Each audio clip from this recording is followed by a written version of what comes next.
Happy Monday, everybody. Back-to-back episodes. We got the CrossFit Journal, the Glassman Chipper. Today, talking about 3 important ab exercises. Who doesn't want abs? I want some abs. Who doesn't want abs? But even more so about the visual. We want it to be functional at the same time. Not the You don't want them to be show muscles? the display model only. All show, no go? All show, no go. That is what we'll be talking about. Although this is the one that everybody wants. Everybody wants abs. And we're going to talk about 3 important ab exercises as dictated by Mr. Greg Glassman. This article, May 2003. But before we get to that, Bill, I forgot how nice 3-day weekends are. Oh, dude. Especially when you So take nice. advantage of them. So nice. I'm like, oh, because then Thursday's a new Friday. So maybe we'll go out to dinner. Right. And then Friday is like, all right, I'm going to treat Friday like a Saturday. And they're like, oh man, I have a whole weekend. I was so skewed on what day it was, Yeah. and I didn't even care. Like, it was 4th of July, felt like it should have been Saturday. Yeah.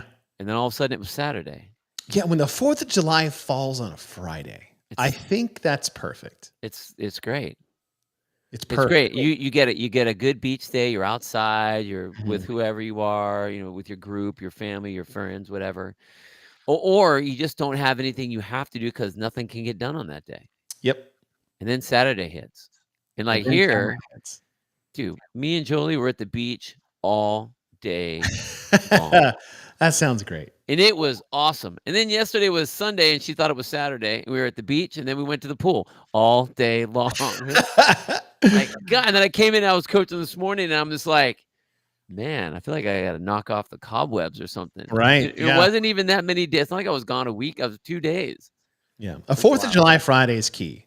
Yeah, it was good. Any other day, like, all right, Saturday's great. Sunday sucks because it's not like you have Monday off. Right. So Friday is great because you still have the weekend to recover if you really go hard on however you want to celebrate the 4th of July. Oh, yeah. And then next year, thankfully, it'll be on a Saturday. Which is still okay, but Friday's the best. Okay. But next year being 250 years. Oh, man. Dude.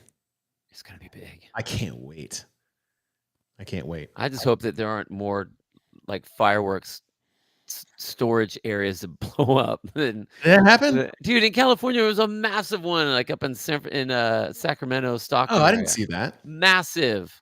Well, were we talking in the last episode where that San Diego one, I think it was like 13 years ago now. Yeah. Where they shoot them all off on this barge in the bay. Yeah. They all went off at the same time. Oh, that video popped up because I remember talking about it. And I know I said last time that I was there, like in the grass. I was like 10 seconds in. I was like, this is not. This is an accident. This is an accident. Yeah. But I'm going to enjoy it. Heck yeah. Yeah. So, welcome everyone. It's funny how we talked about 2 things last week, and now we have 3 things this week. I know. Before we get into it, how often do you or did you program stuff specifically for like abs? Did you program it more like competition wise? We get stimulus, or would you do like more like this kind of stuff where it was you saw it as like an accessory type deal? Do you mean program competition wise? Like, hey, do we program? No, for your gym. But I mean, like, I know that like now when people when they program toes to bars because they're trying, I need to get a stimulus. Oh, Something like that. Like, did you ever go and do specifically ab work, accessory or ab work, or have it like put into it? Yes. How did you I do would it? probably do it. Traditionally, I would program in 12-week cycles, just because if somebody followed it A to Z for 12 weeks, more often than not, everyone always improved because you gave it time. Right. You can always improve quicker, right? If you go from never doing it to doing it more, you're going to improve in 4 weeks. Right. And depending on that, I would probably throw that in a cycle at least once a year. Okay. It's like, all right, guys, this, And it could either be, hey, we're going to put this at the end of a workout if I just did like the group class, but I always programmed extra stuff for those that had the time and desire to do it. I won't even say need to. It's always Right. want to, because we know 1 hour in a day is all you need. Right. And it was like, all right, guys, we'll do, maybe it'll be an L-sit progression cycle as an accessory work to what we normally do. So yeah, I would throw it in there every once in a while. I loved using it as so we would do like Technique Thursday type of things. Oh yeah. Okay. And sometimes when we would, instead of like working on technique, it would be like an accessory EMOM type of thing. Yeah. And I'd do hollow body rocks, and we would do, L sits for a certain amount of time, or static holds on things. And I mean, not so much GHDs all the time, just because I mean, we only had like 2 GHD, or 1 that we have now, one good one. But I liked using it. I liked putting those in there. Yeah. We did a lot of that kind of stuff during COVID when we do like the at-home workout. Oh yeah. We would do a lot of that kind of stuff Smart. just to get that extra burn, and people are like, oh yeah, I'm working hard, because their abs are like all, jacked up, and they don't have a rig to do toes to bar on. So. What's so funny is every time we read these, we just get something great from it. Ah, totally. And I'm starting, so I have like a deload week. I usually put like a deload week in between training cycles. I just like doing cycles. It just keeps me regimented. Yeah. So I'm starting one next week. And after reading this article, I was like, damn it, I guess I'm going to add this back into it. Because you forget in the way it's explained on the importance of ab exercises. And a lot of times we talk about posterior chain, or just like midline stability or core stability to begin with, which is both right, anterior and posterior. The way, the why behind these, not that I forgot, but I just needed a reminder of why some of these things are so valuable that have nothing to do with what your abs look like. And I was like, all right, I should probably add these back in, because some of the ailments I have are just glaringly slapping me in the face throughout this article. Oh, why does my lower back like tighten up every time I stand up, and I have to stand there for 10 seconds for everything to just relax? Yep. Oh, maybe because I'm not doing this enough. So. I like it. So let's get into it. 3 important ab exercises, as written by Greg Glassman. As you said, this is May 2003. And the first one is, it says glute ham developer sit-up, or GHD sit-up. It says the range of motion is from as far back in the hip and back extension as you are comfortable, up to where you can touch the pads by the shin, basically where the pads are. Right? So it doesn't dictate an exact range of motion other than what needs to happen to get full range of motion, which oftentimes we see issues with either how it's set up in the gym, because no GHD is the same, made by the same people. Some are higher, some are lower, some are longer, pad level, all these kinds of things. And so put a standard on the range of motion. It's like, oh, it must be 3 feet from the top of the pad. That got brought into online competition. Right. I think it was quarterfinals, where they standardize what that range of motion should be. And you can elevate with pads or whatnot from the floor to hit that range of motion. But some of the pushback on the GHD sit-up, because it wasn't really designed for sit-ups. No, totally. Originally. That's why it's called glute ham developer. Glute hams for your abs. You didn't know that? So you want a butt on your abs is what you want. Yeah, if we just flip over and start doing sit-ups, we just get really sore. In fact, hospital sore. Spin. Put your butt as close to the foot pads as possible. Yes, the old ab mat sit-up on the GHD is, which it'll be fun to talk about of why. But the argument was that it says here is that the movement largely misses the abdominals because the primary mover is the hip flexors, not the abdominals. Right? Which you're right, because it's not designed to basically use the abdominals to do the movement. Right? It's the legs that help steer the ship in terms of a GHD. In the lecture, it's, okay, you go back with soft knees, make sure your hips extended at the bottom, as that's your full range of motion. How far you reach back, it doesn't matter because everybody's built differently. And then you drive your knees to launch you up. And that works the hip flexors, so as the rectus femoris, those little guys. And it's funny because it's like, okay, when you're done doing, say, 100 GHD sit-ups for the day, what's the most sore thing on your body the next 2 days? It's not your legs. No, not at all. But it's your abs. And people forget is like, just because you're not using your abs to do the movement does not mean your abdominals aren't working during the movement, which is primarily to stabilize the spine. That's what's Moving through important part. space. Yeah, we have lost track of what your abs are supposed to do. Like, it's not about like my abs are not solely designed just to crunch. Right. And yeah, I mean, they used to do that when you would do sit-ups. They're like, don't have your feet locked because then you're cheating, because then you're bringing in your hip Right. flexors. Yeah, right. Because it was like you just want to develop the ab muscle. And you got to remember that like the last, probably 30 years of weight training has been solely so that these individual muscle pieces look a certain way on stage. Right. That is the only reason. Right. So that's what I loved about this was it brings in everything where you're talking about literally you will feel your abs from right where your solar plexus is all the way down to your hip flexors. Like that entire range is being worked. And it's, I mean, yeah, you can't sit up the next 2 days. If you haven't done GHC, Right. and you all of a sudden you do, I'm going to do 100 GHC sit-ups. Okay. You'll be rolling out of bed. Exactly. Or fearing every sneeze that comes your way. Yeah. And it said here about the hip flexors and rectus femoris and psoas being the primary movers. But it says the contention that these sit-ups are irritating or otherwise injurious to the lumbar spine is somewhat a complicated story because you can always put yourself in a bad position doing any movement. Right? Picking up a bar from the ground with a rounded back will obviously lead to back problems or injury. Same thing with something like the GHD sit-up.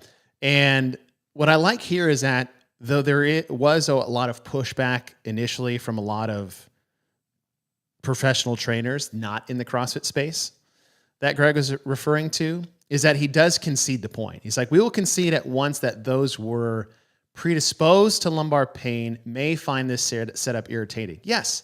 Like if you come in with a pre-existing injury, especially something that deals with the spine or discs in your back, I'm like, probably don't do this, or at least don't do this to the full extended range of motion where you may get into hyperextension, right? For the same reason that you may get into flexion in your spine doing something like a hip extension. But the whole point is to slowly or subtly get into these end range of motions that would be considered in bad form and to teach your body and to strengthen your body on how to reverse those poor positions like flexion or hyperextension. And there's a lot of steps before you go from, I have back pain, I have back injuries, I have pre-existing issues to deal with. So I need to jump right into GHD.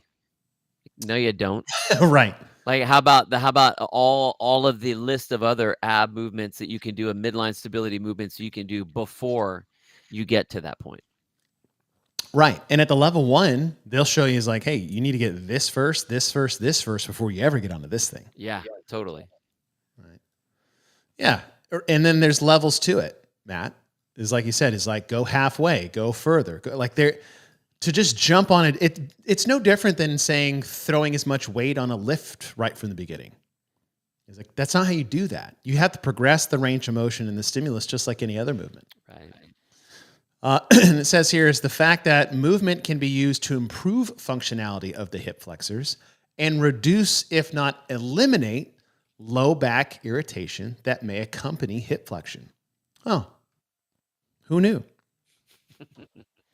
And I've known this throughout my CrossFit career because of a lingering back issue, is that usually, and this isn't a blanket statement, but more often than not, wherever you feel the problem, it's on the other side of the body. It's like, oh, I have pain in the front of my shoulder. It's like, all right, well, that's probably a weakness on the backside where your shoulder internally rotates forward because maybe your subscap or even like rear delt or traps or lower back isn't strong enough to hold it back into the right position. Right. Oh, my back hurts all the time when I start doing sit-ups is because my anterior core or abdominal strength is weak. Therefore, your back takes the brunt of the deficiency that's on the anterior. I see that all the time. My 15-year-old just did GHC sit-ups for the first time. He did 60. Oh, geez. And he has learned what Look, we've all been there. We've all paid the GHD sit-up price. It says, for people predisposed to low back pain and injury, the problem with the sit-up is a large part due to deficiencies in their muscle recruitments for hip flexion, which is over-reliance on the psoas. So the psoas is a sub-muscle that attaches, what is it, from your pelvis to your lower rib lumbar? cage. Yeah, just under your rib cage. Right. And it's like, so where is most low back problems, like kind of where like those dimples are. Mm-hmm. It's like, oh, it's like, yeah, that's where everything attaches. And it's to your hip. And if you have if you cannot control your pelvic flexion, usually it'll rotate forward, which is why you get that hyperextension in your low back, which just stresses that muscle. And it always hurts its end anchor points. Hey, do you remember when the So Right came out? Yes. Like there was like that 2-year time frame where like that was the wicked piece of plastic that you had to get, and it was the thing that you would lay on and would make everybody vomit. Yeah. Like the second they would use it. And it's weird because I don't hear about that anymore. But I know it's not like everyone's psoas pains have gone away, that they've all properly trained that so much better now. But that was, I still see that all the time. That people I got one of those. Dude, they're crazy. Do you remember the original So Right process before they developed that?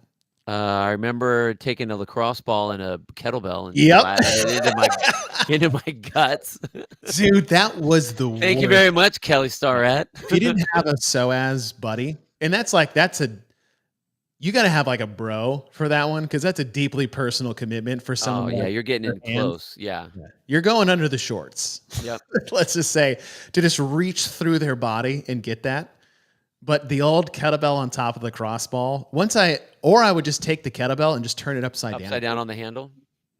That was before we got the So Right. Mm-hmm. Those were the worst.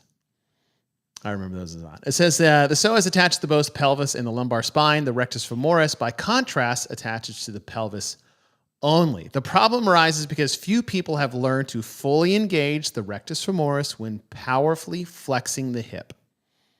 And so when you don't know how to engage your core, or you don't have the strength and awareness to be able to utilize your hip flexors, which is just to extend the hips, basically, then other things are going to have to do their job for them that are not meant to do that job, let alone in dynamic situations or heavily weighted situations. And so when you don't have that strength, which is why strengthening the hip flexors, and Greg puts this here a lot, is so much more important than just doing abs. Like, your abs are not there to aid in movement. Your abdominals are there to aid in stability. Totally. It's your hip flexors that are there to aid in the movement, not necessarily the stability, which is why people get problems. I know. So backwards. Another line here says, we teach powerful recruitment of the rectus femoris by cueing the athlete to an attempt to extend their knees. So if you guys are watching along with us, you can see the subject is going back with his hips fully extended. That's all the range of motion you truly need for a GHD. You don't need competition standards of touch the floor, right? If you're just training. But the knee is soft. You drive the knee straight, and that catapults you up, basically from the bottom. Whereas some people will think they're driving their knees, but they're really pulling their knees more, as if they're doing an anchored footed sit up from the floor. It says, typically the athlete will claim that, I was just saying, that this is what they're doing already. And once they finally get it, the epiphany is profound and the motion clearly looks different. And it does. It's really fun when you finally get someone to time it the right way and they just shoot up. Yeah, dude, it's the best. It's the best to feel that, which is crazy because that like the better that feels, then all of a sudden you do it in a workout or whatever, and you're thinking, man, my abs are gonna be like it's gonna be snappy like this the whole time Yeah. until it's not. Yeah. Until you're like, whoa. You It's like you can it's tell when those muscles go away. And you're like, like I have no more abs anymore, and you're like this loose towel that like comes whipping up. Oh, I hate that. I hate that feeling on I get that feeling when I run, especially when I'm sprinting or if I'm rowing hard. really? Yes, because when I run, like you still want to stay rigid in your core just like anything, Right. right? So when your core gets fatigued and you basically I start to feel my back start to arch and I can't control it. That's when I know I'm like, "Oh no." And I get the same thing when I row. Like when I row, I can feel real rigid from the initiation of the pull, which is just the leg drive. Yeah. And once I feel my body soft throughout that middle, then I'm like, uh-oh. I feel the same thing. Yeah. Laura Mall says they always give me a headache. Always. Now, Same. that is a product of either your equilibrium or the blood rushing in and out of your head as you go back. But it also can be a product of how you are positioning your head when you do these. I usually would get dizzy. I wouldn't necessarily get headaches. And what I eventually realized I was doing is that when I went back, I would also lean my head back. And if you guys lean your head back, you cut off blood circulation to the head. That's why they don't want you to do that when you deadlift or when you lift at all. Mhm. If you lift your head back, you cut off blood flow. Not completely, but it blunts it.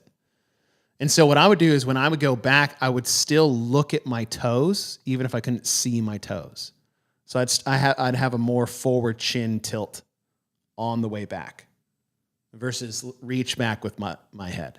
I think it's also how you are holding your breath when you're going down. Oh, true. You can do it. Basically a vagal response where you bear down real tight and you're not letting the air out. The same thing you would do like on a deadlift where people can pass themselves out. Yeah.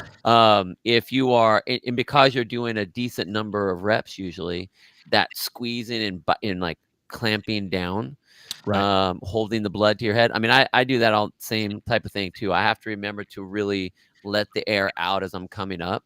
Yeah. It's just tough because you're trying to brace. So Yeah. You have to I get somehow it. breathe freely. Yeah. I mean, that goes for any movement, but specifically that one. Well, anytime you go upside down, Right. like you're messing with like the blood flow right now too. So And it gets better the more you do it. totally. But yes, it is a thing. So I put this in green because I thought this was hilarious. It says the glute ham developer sit-up is a gateway exercise to our medicine ball throw sit-up, which is proven to be a monster exercise for even the best trained midsections like those found on Olympic throwers. We know one Olympic javelin thrower who offered that the medicine ball throw sit-up was one of the toughest ab exercises ever. Just in case you guys wanted to know where the med ball toss event came from at the CrossFit Games. Was that your first event you called, wasn't it? That was the first 2012? that was that year, wasn't it? Yeah, I think so. Yeah. You and Katie? Yes. Me and Katie for the first 2 heats only. We were the Yeah. fluffers for Sean. Sorry, the first 2 heats of the women's division only. That was my first broadcast gig.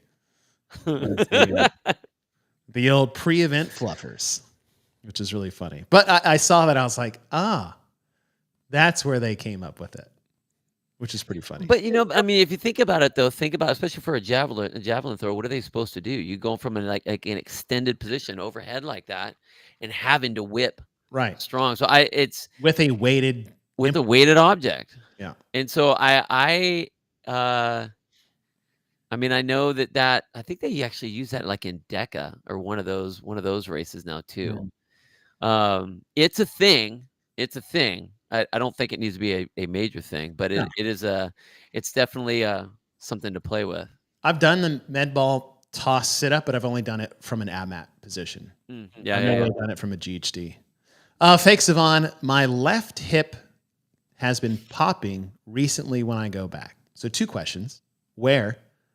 And wherever that happens, I would bet more than anything, it's an anchor point on one of your hip flexors. Pick one, rectus femoris or your psoas. 2 is their pain. Yeah, totally. Right? It could be inflammation.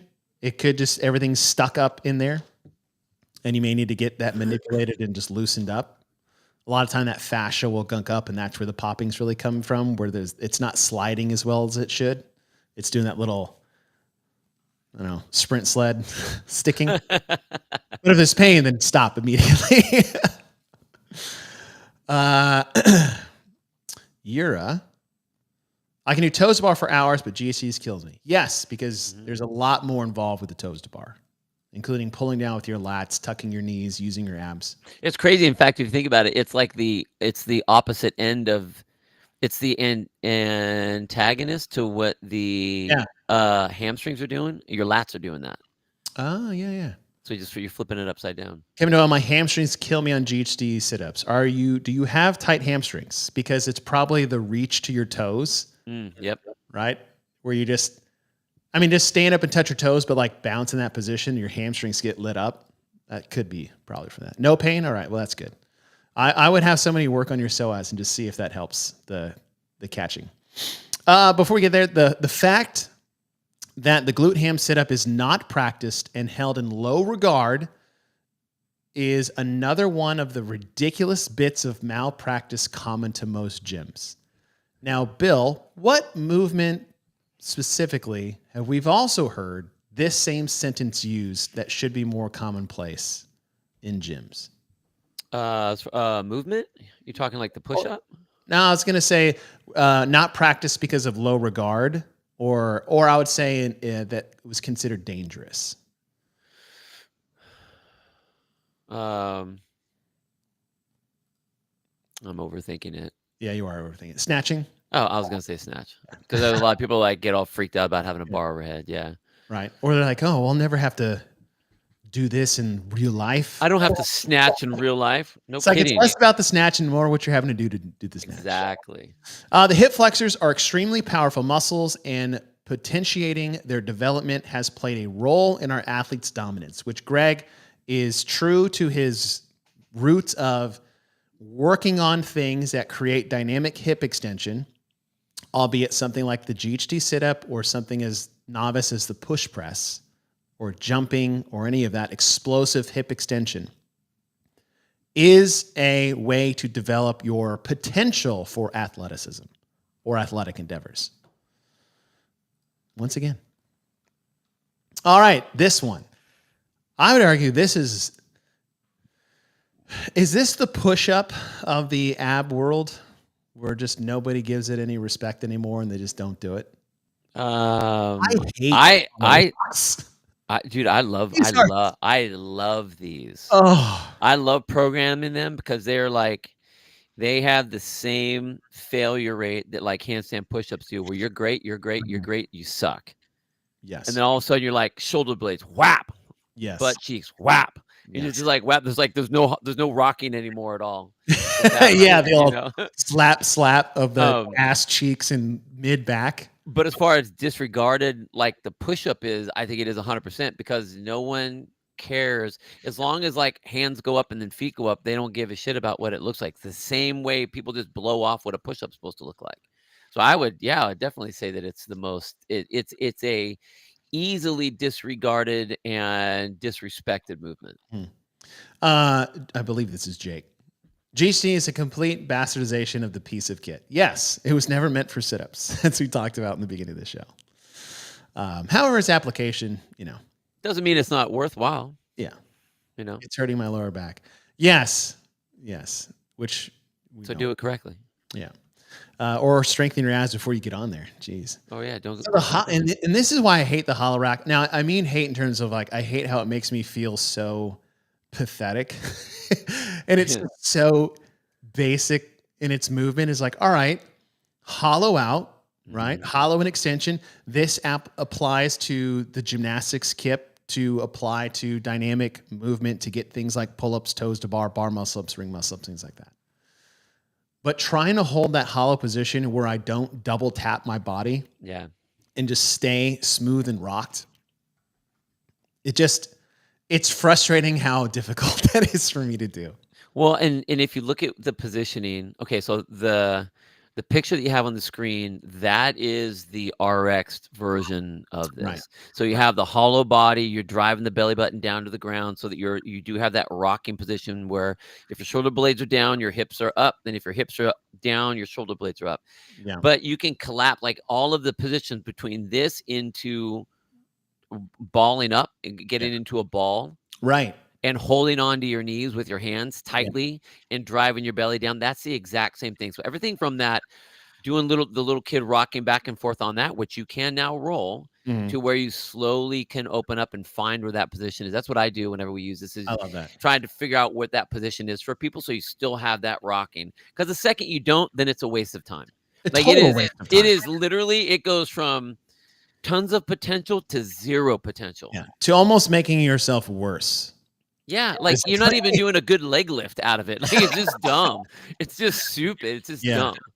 dumb. Jenny just said this is Marco Coppola. Used to program hollow rocks in warm-ups a lot. We'll touch on this at the end of the article, but that's some type of exercise here to just wake up the midline should be in every warm-up every day. Yep. And there's so many options to choose from. And what I like about the hollow rock, even though I know I said I hated it because it's potent and difficult and seemingly innocent, but it's not, is that there, like, as you said, there's so many ways to scale this. Yeah. Tucking into a ball, just having your arms and knees over then it's like, all right, extending your knees as long as you don't lose contact with your lower lumbar and the ground. All right, well, now maybe it's extending one leg. Right. Or the other leg, and your arms are still at your side. Or you can finally do both legs out, but your arms are still at your side. Then you do arms at your shoulders, right over your head. There's so many ways to scale this. The other one I like is, the reverse to this, right? Yeah, the hollow rock, and then what do we call it? Superman rock? Superman's, yeah. Superman's. The flip and rotation. Oh, where you go back and forth? Yeah. Oh, it's rough. It's rough. Let's see. Base. Does anyone else have to pinch and pull their gentleman package every time they do hollow? Well, yeah, same thing with rowing, dude. You just got to pull them up. You know what? There's nothing I hate more when I row and it just like squeezes them together every time I come drive from I hate that. But you also can't like pull them out of the way too hard or too quick. Then you get that little pinch and pull on it. Anyways. It's got to get the right compression pants, that's all. Yeah, I saw these compression pants. I saw these undershorts that had legitimate like hammock cup in them. Like a pouch, like a kangaroo pouch in the front at the base, so you could just like, I don't know, drop them in, pop your boys in there, and drop they're them just in. like it's a ball bra. So yeah. So in the middle of this infomercial, I just feel my wife slowly looking over at me on the couch, and I go, if you buy me those, divorce. Like, don't you dare. Don't you dare. Let's go the traditional is like, pull them up, get them out of the way. So, all right, where were we? We talked about the clunk, lower ab recruitment. Activation and full recruitment and development of the lower abs requires enormous concentration and focus over months, if not years. Again, like we talked about in the last episode, is that people need to leave room in their life for training and patience. It takes a long time. And what's frustrating for people, and this is why I say it sucks, is because it seems so, is innocuous the right word? Just like so basic and worthless, but I have to spend years to get good at this tiny little rock thing? Yeah. I don't have the patience and time for that. I need abs now. I'm going over the GHD to start doing sit-ups. Yeah, go ahead. You will be back in here for the next week. I like the emphasis that Greg had on the lower abdominals. And the lower abdominals is something that is so difficult to get just because of the way our backs are shaped, right? We have this S curvature of the spine. So when we do sit-ups, like you're only going to get anything out of something that you're resisting against. think this is like a third law kind of a deal, right? Equal opposite reaction to Reactions. Yeah. And so why, when you do sit-ups or crunches on the floor, you only feel it at the top part of your abs, or maybe in the very, very bottom, but nowhere in the middle, is because you have that space in your low back. And there's nothing to press against to activate that midsection or those lower abdominals. And Greg talks a lot about here how the hollow rock can do that. And later how especially an L-sit can do that. And you need everything. You need to be able to activate all of those things. So when you don't have any lower abdominal strength or awareness, are you surprised that you have lower back tightness or weakness or fatigue? Because they're one and the same, which I thought was very interesting. I feel like he was just talking to me this entire time. Well, I think you're talking about that S spine, that S curve. Of the three movements that we're going to be showing, this is the one that does exactly what you're trying to say, tries to take out that S because you're driving the belly button down like that to straighten out that spine. So you do have that rock position. So this is the one time where you are trying to hit those different positions. You're not curling up to hit the top abs. You're not raising your legs up to hit the lower abs. And so this does kind of hit you directly in the middle. Right, like right where that S curve is in your spine, because you're trying to essentially remove that S spine right above your hips. Yeah. Because otherwise, if you don't, you're not rocking. You're just slamming, bam, bam. Yeah. Bam. Like, oh, I can't do that. I'm like, yes, because it's so weak that like you have to work on that. Yeah. So I found this pretty cool. It says when mastered, or say practice hollow rocks even if it gives you enormous difficulties. Again, nobody likes to fail. Nobody likes to suck. Nobody likes to suck and fail for years to get better at something. I get it. But do the scales. Right. Start by trying to rock continuously. Here's the crazy part. Start. The word is start. Yeah. Start by trying to rock continuously for 2 minutes, regardless of the quality of movement. Which is at the level 1, right? Any movement is better than no movement. At a baseline, we're not advocating poor movement. We're just advocating movement to begin with. No, but think about it. Okay, but take it like this. If you're talking hollow body, like RX version, like 2 minutes, like that just sounds like impossible. That's right? why I'm shocked at the word start. If I got off this chair now and just sat in a dead bug position, the most basic hollowed position, I can't not hold that for 2 minutes, Okay, let alone move for 2 minutes. Right. But I think what he's meaning with any movement is think about being in a little kid. You got your hands wrapped around your knees. You're all tucked up. Your hands are locked. Mhm. You're in that position. Do that for 2 minutes. Like any little baby kid rock where I'm not really doing anything. I'm literally just rocking back and forth. When you get to that, and this was like, I was actually thinking about this because it's something that I want to be able to do, especially when we get to the L-sit thing, is I need to start at the most basic level for my L-sits because I want to get that better. Me too. And I have to be cool with the fact that, like, okay, I'm not just going to just sort of cut it down. I'm going to really cut it down. And it's the same thing you would do with like a Wendler strength cycle or any percentage-based strength cycles, squats or whatever. You start at a weight you know you're going to be able to hit regularly.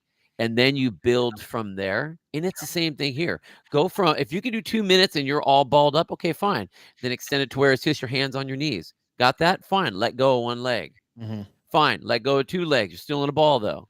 And you just kind of creep it out like that. And then you see like, okay, if this is the level where I fail, okay, I keep doing this one however many times a week or whatever, until all of a sudden I get that. Then you extend it out again. So I think that's what he's meaning more than start with the RX version of this. See what you get. It's like, sweet, 3 seconds. I'm saying this for me is that I know he's meaning at the most basic level, and I'm saying at the most basic level, I cannot do 2 minutes. Right? That's all right.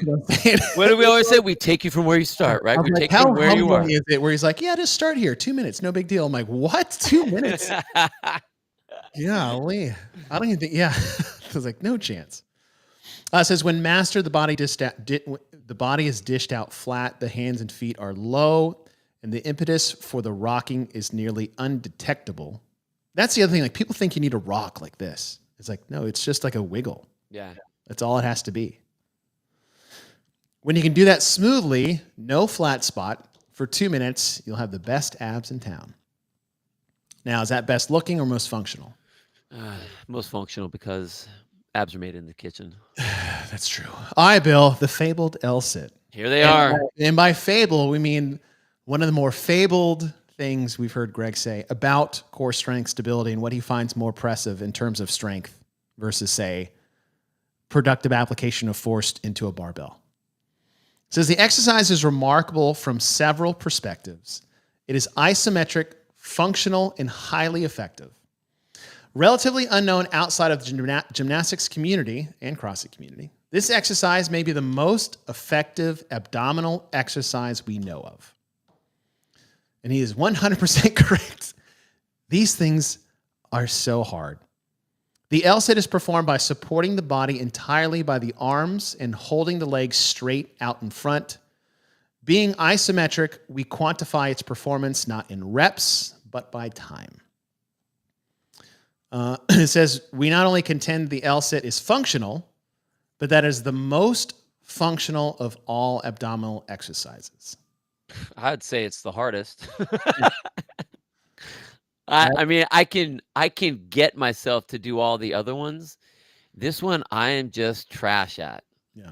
Like I'm the classic where my quads will cramp up because I'm so weak in so many different areas. Well, okay, we talked about it early, like in the first movement with the GHC.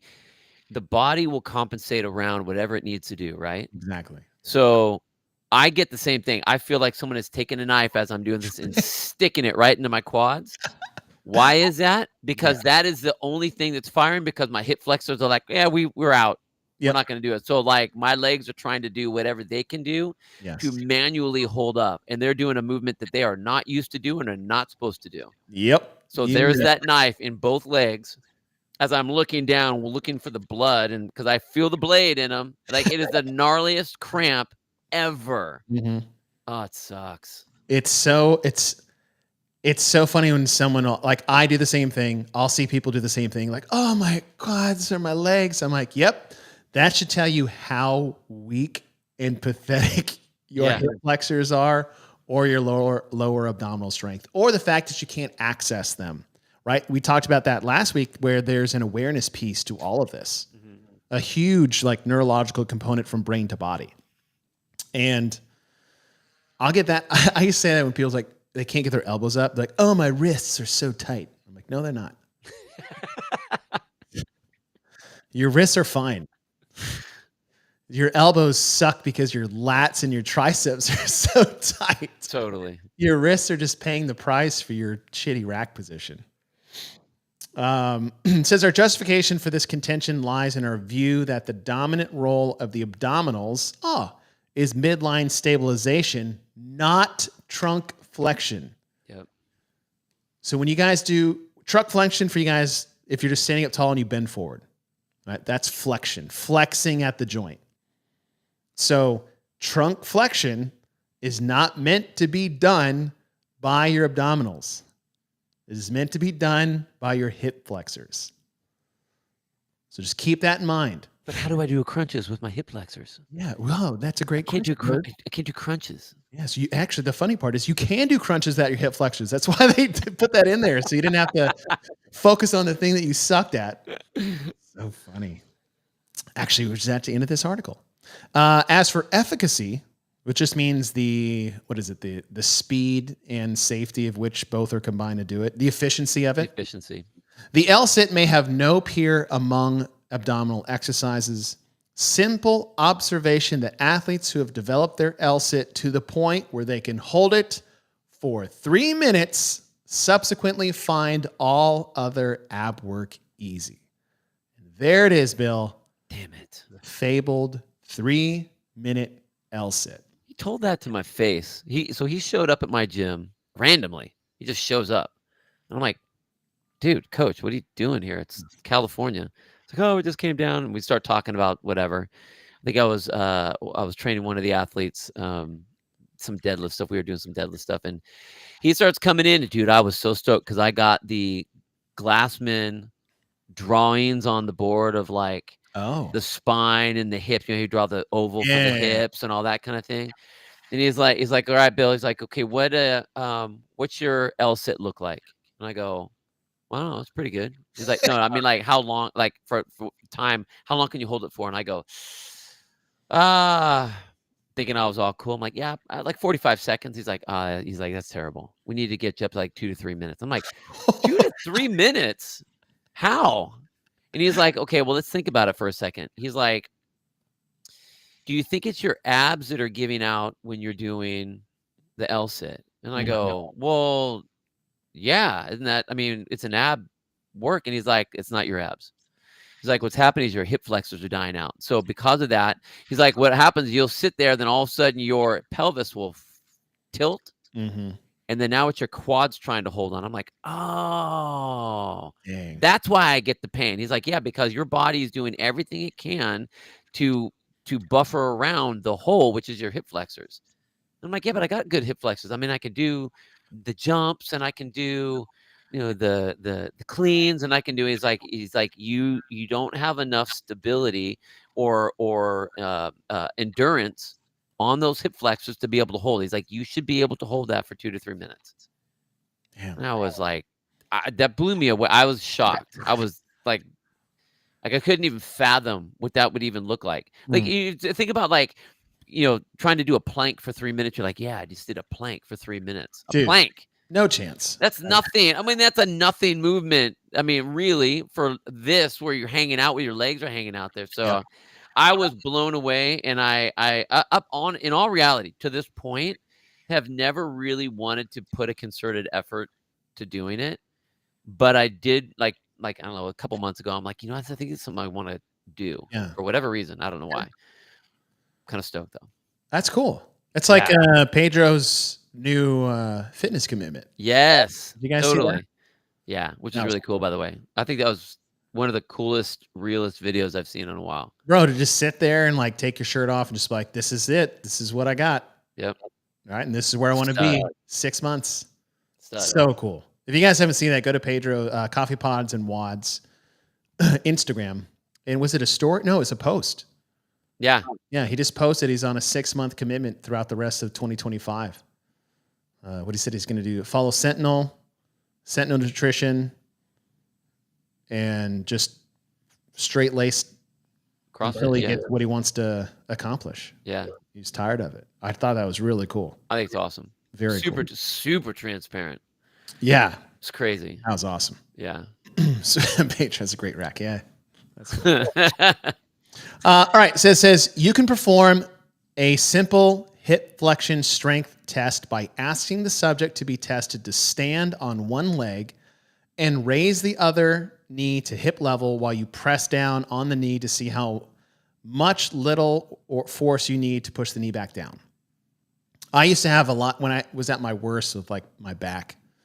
I couldn't pick up my knee to put like socks on or shorts. Yeah. It was rough. That's bad. This is right around the time that my son was born too.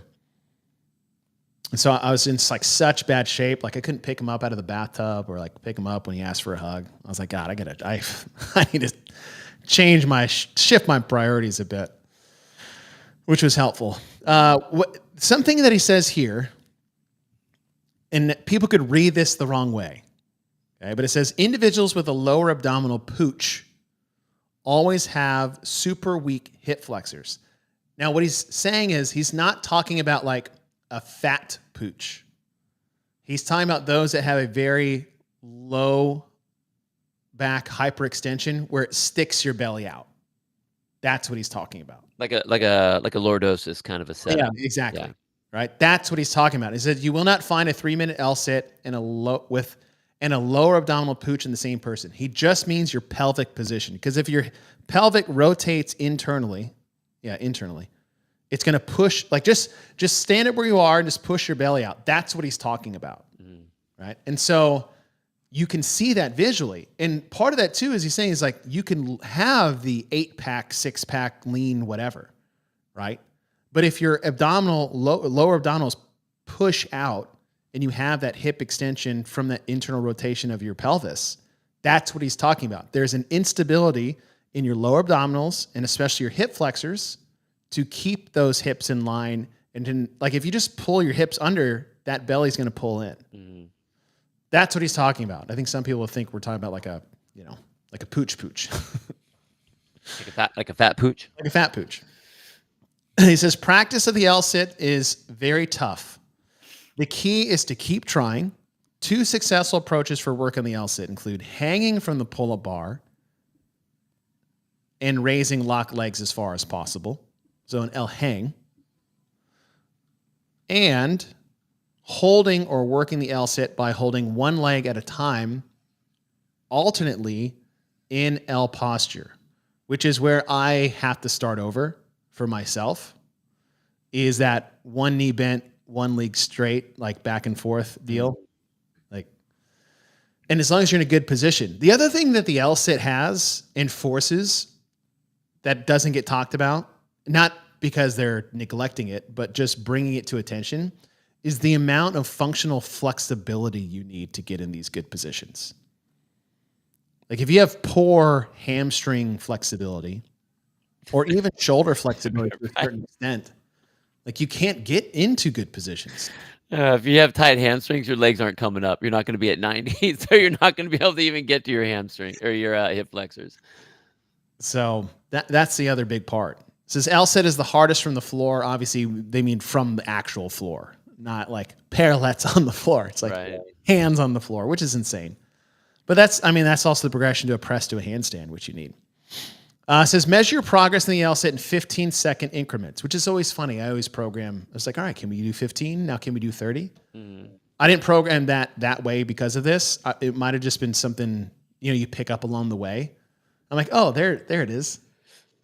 That's where it's from. Nice. It says give yourself 1 point for every 15 seconds you can hold the L. 12 points is your goal. 12 times 15 seconds is 3 minutes. With regular training practice, you'll be able to get to 12 or 3 minutes within 6 months.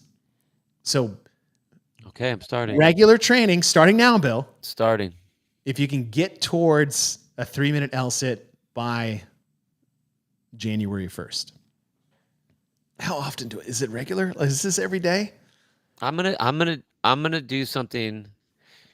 I will do something with it every day, I think. I would like to try that personally.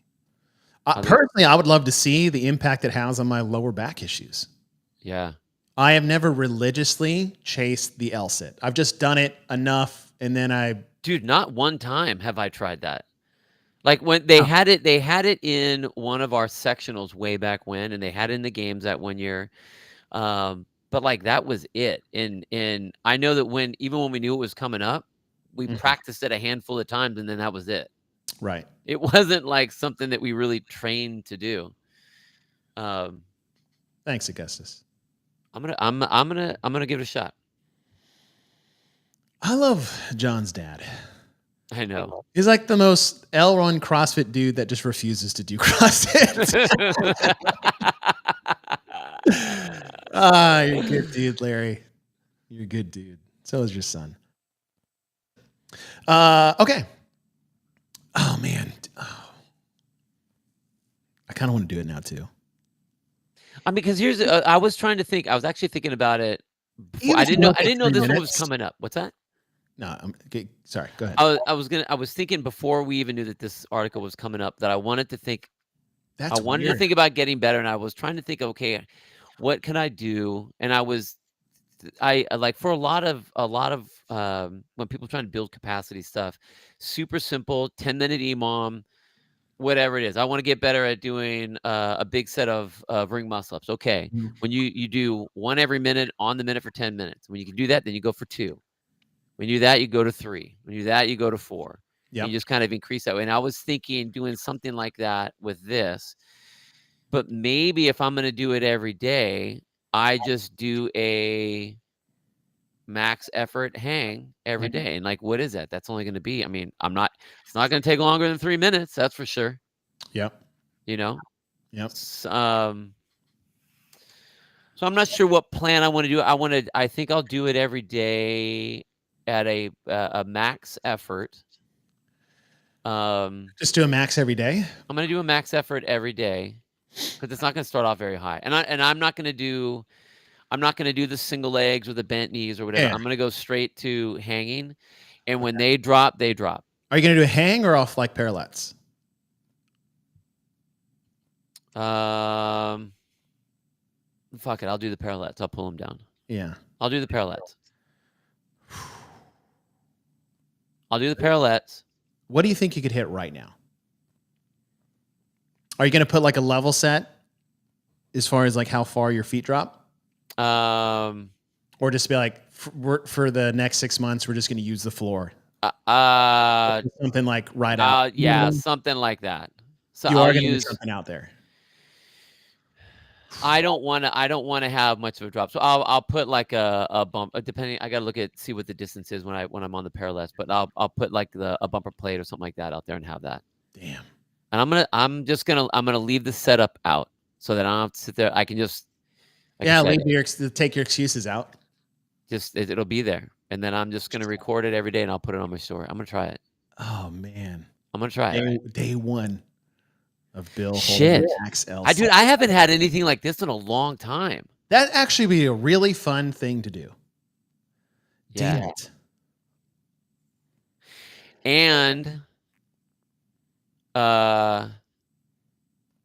And it's something that, like, in all reality, I could do it even if, like, I'm gonna go visit Jim for a little while. Me and Joe are gonna go visit my brother and cool. Her cousins and stuff, and I could do that. I could do that at the airport. Again, it's not like I'm gonna be doing it for a long time. Find something, you know. Dang. I think Mark's asking if hanging is considered. I think it is. Hanging is easier because you can pull your lats into it. Yeah. So it gives me another option to move away from what my hip flexors need to do. Yeah. And this will take that out. I'm gonna give it a shot. Man, I like that. I'm gonna give it a shot. See what happens. I don't want to do that with you.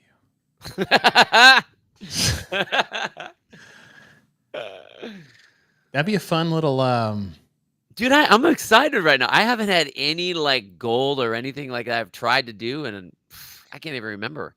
So you're just gonna max test every day? I'm gonna max test every day because right now it's like, I mean, what do you think you could get right now? I think I could get a solid 20 seconds right now. Maybe 31, but I think like that would have like my legs would be like I'd have the stab in the legs. So I'm gonna really try to concentrate on making it to where it's not the quads doing it.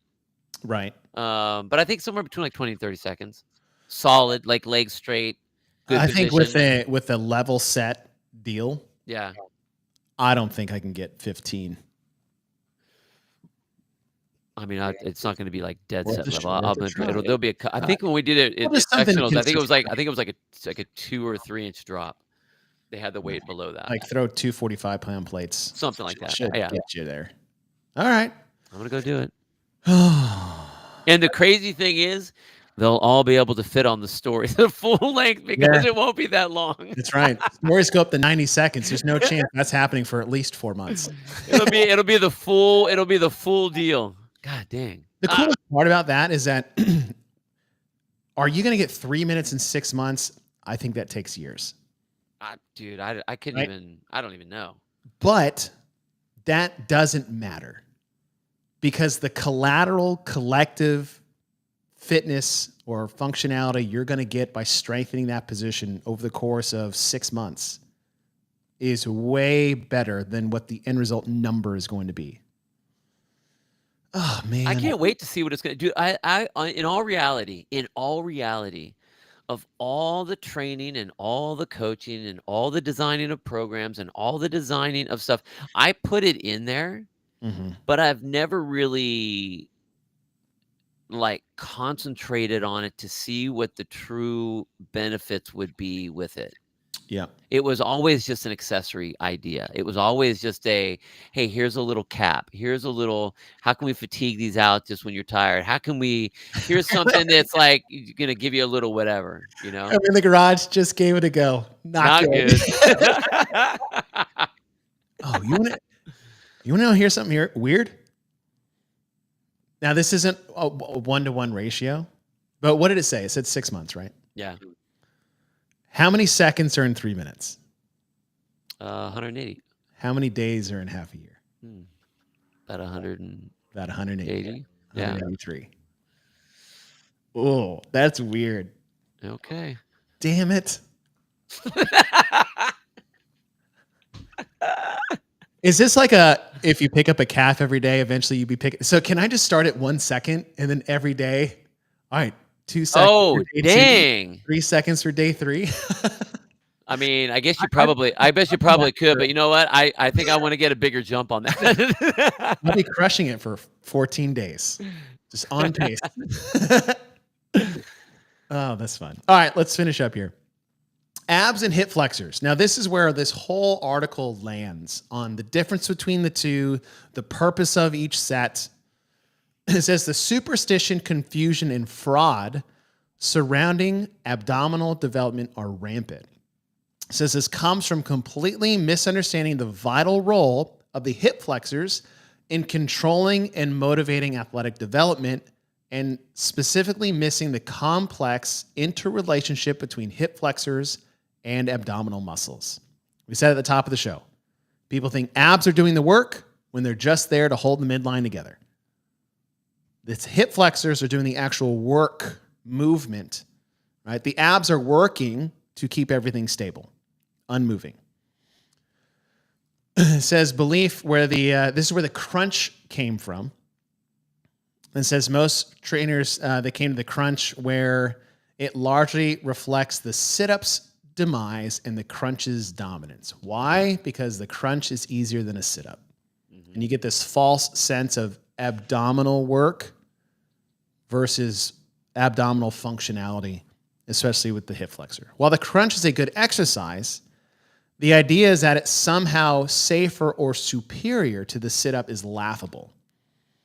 It's bad for your back to do a sit-up. I love all that flexion. Don't grab your neck. You're going to hurt your neck. Oh, my God. Jeez, oh, man. The U.S. Navy SEALs abandoned the sit-up in favor of the crunch and found a rather precipitous rise in running times as a result. Oh, I talked about running earlier. Yep. The rise in running time was eventually traced back to weak hip flexors and the adoption of the crunch. The crunch had initially been adopted because the sit-up was linked to lower back injury. And the lower back injury was a reflection of weak abdominals. And then, so they took out the one thing that could prevent the low back injury, which was strengthening the abdominals, and then substituted that for the crunch, which allows people to get lower back injuries easier. Funny how that works. Don't strength train. You could get hurt. Your muscles and ligaments and tendons aren't prepared for that type of movement. So just don't do it at all so that your muscles, tendons, and ligaments are never prepared for that movement. What I love here is that Dr. Fred Koch developed the ab mat in a rather brilliant analysis of the sit-up. And the whole purpose of the ab mat is to fill the void in your lower back, which was causing people's lower back problems to begin with, because the lower abdominals do not get engaged with the lumbar void between your low back and the floor. So he filled that space initially with sand because of Navy SEAL training. And that allowed for the body to press against that filled space to recruit all those abdominal muscles, which is why people say sit-ups are easier with the ab mat. It's like, no, using all your abdominals makes sit-ups easier. And the ab mat allows you to do that. But unfortunately, what the ab mat does, and this is what it says here, is that improvement on the traditional sit-up, we believe Dr. Koch may have missed a vital role of the hip flexors in abdominal training. What do we say all the time? Why we splay our knees out to the sides? To intentionally not recruit your hip flexors and to solely isolate the abdominals, which is good to do from time to time, as long as you, in conjunction with, strengthen your hip flexors by doing other movements that do that, not just solely doing ab mat sit-ups. It's the combination of the two which gives you the ultimate midline stability. So great. CrossFit's position is that the Navy made the right, if not brilliant, move in replacing the bisphatic traditional sit-up with ab mat sit-ups, but still doesn't fully appreciate the hip flexor's role in athletic training and the need to balance ab exercises with hip extension movements like the squat and the deadlift. Amazing. Mm-hmm. So not only did you guys now know where the 3-minute L sit came from and how the ab mat sit up or the ab mat was created, and the beautiful blend of both. I did here's an example of why ab mat sit-ups aren't the end all be all ab exercise. I did a random 4th of July workout in my garage, and it was, I used the dates. So 7 July, 7 rounds, 40-meter run, 20 push-ups for 20, 25 ab mat sit-ups for 25. That's 175 ab mat sit-ups. I haven't done an ab mat sit-up in years. I've done GHC sit-ups, I've done toes to bar, I've done V-ups, I've done all of those. Russian twists. I don't feel a single ounce of soreness in my body. And I did 175 of them.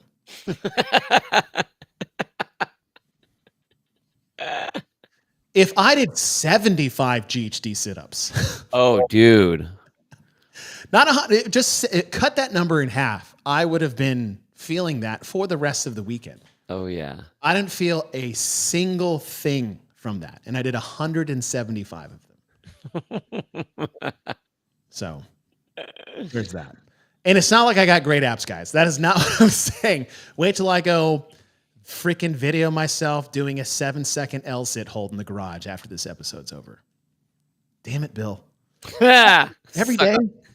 I'm going to do it every day. I'm going to do it every day. Okay. I'm excited. I haven't done anything like that where I had to do it every day. Yeah. For the rest of the year? Well, until I hit 3 minutes, I guess. Yeah. 1 year. Geez, 1 year. Ooh. Okay. Yeah. 1 year or 3 minutes. You mean 6 months or 3 minutes? Wow. Or are you going to do it for like a whole year? I mean, if I'm going to do it, I might as well try it for a year. Bro. I mean, if you do it for 6 months, why not do it for a year? Hey, Again, you know what? it's probably what's it taking? What's it taking? 2.5 minutes of my day? That's true. That's 2.5 minutes of all the things I could choose to do. It is like the easiest, shortest thing to do. Oh, this would be fun. Okay. Yeah, if y'all want to join this, I'll do it for the rest of the year. I'll do it with you for the rest of the year.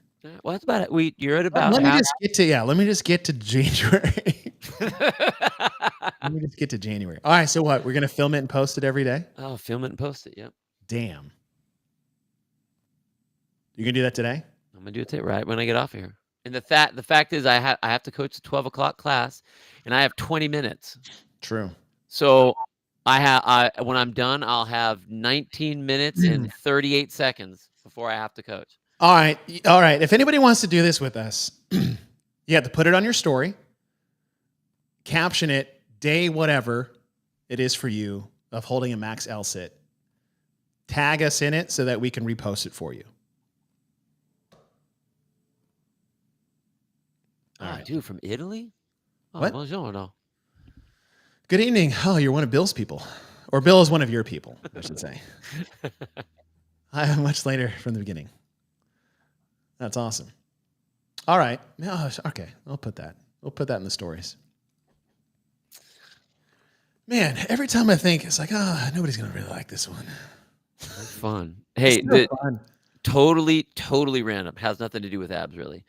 I was at the beach yesterday with Joe, and I saw there was this European family that I saw on the beach. I just knew they were Euros. I could kind of hear them. I couldn't tell what the accent was, but I knew it was an accent. Anyway, I saw them. They were there most of the day, and I saw them coming down, and one of the ladies had something tucked under her arm. And I'm like, what is that weird thing? Mm-hmm. She had like sand toys in one hand, and there's the other thing, and it looked like this weird glass bottle thing. I'm like, what the heck is that? I'm looking at it, and dude, it was a gigantic hookah. What? Oh, it just like the one that like we smoked out when we were in Dubai that one time. Big old thing, like had the snake tentacle thing. Yeah. I was like, what the really? That's sand toys and a hookah? I'm like, all right. I mean, hookah by the beach, that sounds pretty nice. I mean, it was cool, but it was dude, it was so shocking to me. It was so out of God, I place. And haven't then of done course that it since zapped us college. right back to like just memories of me Yeah. and you up on top of the sky Yeah, bar up yeah. there. And we're Yeah, like, hookah bar in well, in Dubai. Dubai, we're smoking out in Dubai. It was so funny. Yeah, I was like, we have to. I was like, I'll do this by myself. So it was so funny. It was awesome. Man, those are some of the best times. Yeah. Rooftop sunsets behind downtown Dubai. That's a couple miles away. Looking at that like crazy skyline. Looks like Star Crazy Wars. skyline, orange hue because just the dust in the air. Oh, Tyler's in. Are you in, Tyler? Yeah. Fine.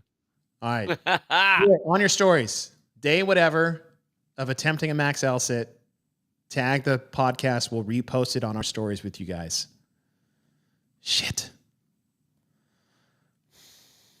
Okay. All right. Does it count on rings? Yeah, whatever you want, soccer mom. Yeah, whatever you want to do. Hey, be unique with y'all's setups. Do an L hang. You don't have to do an L sit. Man, all right. Damn it. What's I'm gonna so have to great dude, is I'm gonna stretch my quads before I attempt this. yeah, if I ever want to do anything, Yeah, you are the easiest to FOMO into anything. I am. And I know you're like, damn it, I know I'm in now. Crap. Yeah. Everyone's like, oh, chasing peer pressure. I'm like, there's no pressure at all. Just be like, hey, you want to? I'm like, yeah, let's do it. I might be like, I don't know. He's like, come on. That's the follow-up. You'll either get me on the first pitch or I'm like, I'm in. And if I hum and haw, come on, dude. I'm in. That's all it takes. You don't even have to get to strike 3. Oh. Bill did that to me in January. When I had dry January. Hey, you want to go have 2 beers? No, I can't. Come on, dude. All right. That's true. I even felt bad. I'm like, well, hey man, it's dry January. Hey dude, it's me, you, January. Stella's, we're in. Yeah. I haven't broke dry January in 13 years. I know. I felt so special right then. And I was like, man, I haven't had a beer with Bill broadcasting in 5 years. Who knows when the next time is going to be? Warm my heart. Live my life. My best bro. All right, guys. Hope you enjoyed that. Coming down the pipeline, Wednesday, we're going to do ranking the rookies again. So we're going to take the rookies for the women and the men. We've got our tiered system from last year. Are we bringing Barkley? Are we bringing Barkley in? No, because Barkley brings in facts and numbers. We're going to bring in John Young just for emotional. Got it. We're bringing in John Young and Tyler Watt every day. Every day. 30 seconds of your day, bro. Come on. I'm just kidding. You could be better than us, but luckily it won't take very long. Exactly. I'm starting off at like 12 seconds. I've said that to, never mind. All right. So ranking the rookies on Wednesday. We have our tier 1 through 5, and we'll place who we think the rookies of this year's class will rank and finish at the CrossFit Games. Then we'll revisit that post CrossFit Games. And then Thursday, you're not going to want to miss this show. It is a pure programming show, and we are going to program 4 events for the CrossFit Games. We're going to program a monostructural only event, a weightlifting only event, a gymnastics only event, and then a mixed modality event. 4. Bill's going to do it. I'm going to do it. And we're also bringing in JR, Taylor Self, and Bryson. So all 5 guys, you're going to get 20 programmed events from us Thursday at 3:30 Central. So this is the first time we've had all those guys on the show all at once. Yeah. Programming workouts. So, and then I got a little twist at the end. Okay. That I'm not even telling anybody. Okay, good. Okay, so that'll be, so Wednesday, ranking the rookies, 12:30 Central as we had today. And then Thursday, 3:30 Central, programming 4 events for the CrossFit Games, 1 in each modality and 1 mixed modal with me, Bill, JR, Bryson, and Taylor. So we got a great rest of the week. Thank you guys for joining us. Happy Monday, and we'll see you on Wednesday.